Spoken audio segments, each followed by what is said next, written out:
Hi hello నమస్తే, good morning to everyone.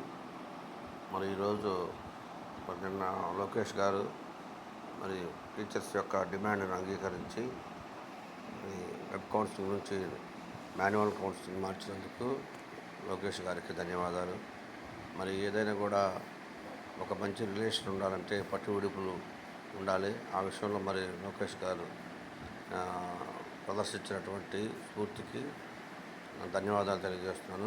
అలానే మరి మా పీజీటీల విషయంలో కూడా ఈ హై స్కూల్ డిప్లాయిడ్ హై స్కూల్లో చాలా హై స్కూల్లో మరి చాలామంది స్కూల్ అసిస్టెంట్లు దీనికి వెళ్ళిపోయారు ప్రమోషన్ మీద. అలానే డైట్ కాలేజీలకి అలానే వేరే వేరే విధంగా వెళ్ళినప్పుడు ప్రతి స్కూల్లో కూడా హై స్కూల్ ప్లస్లో 2 నుంచి 3 4 కూడా వేకెంట్ ఉంది. కాబట్టి ఆ ప్లేసులు కూడా త్వరగా ఉంటే రేపు 12వ తారీఖు కల్లా స్కూల్ ఓపెన్ అయ్యేటప్పటికి మంచి రిజల్ట్ రావడానికి కూడా అవకాశం ఉంటుంది. కాబట్టి ఈ విషయంలో ఆలోచిస్తారని లోకేష్ గారు త్వరగా రెస్పాండ్ అయ్యి త్వరగా ఈ విషయంలో క్లియర్ చేస్తారని ఆశిస్తున్నాను. అలానే మరి చెప్పుకున్నప్పుడు మరి రాష్ట్రంలో మరి ఈ విధంగా త్వరగా మరి విద్యా వ్యవస్థ మీద లోకేష్ గారు మంచి ముద్ర వేస్తున్నారు. అందుకని లోకేష్ గారికి మరోసారి ధన్యవాదాలు. థ్యాంక్ యూ అని.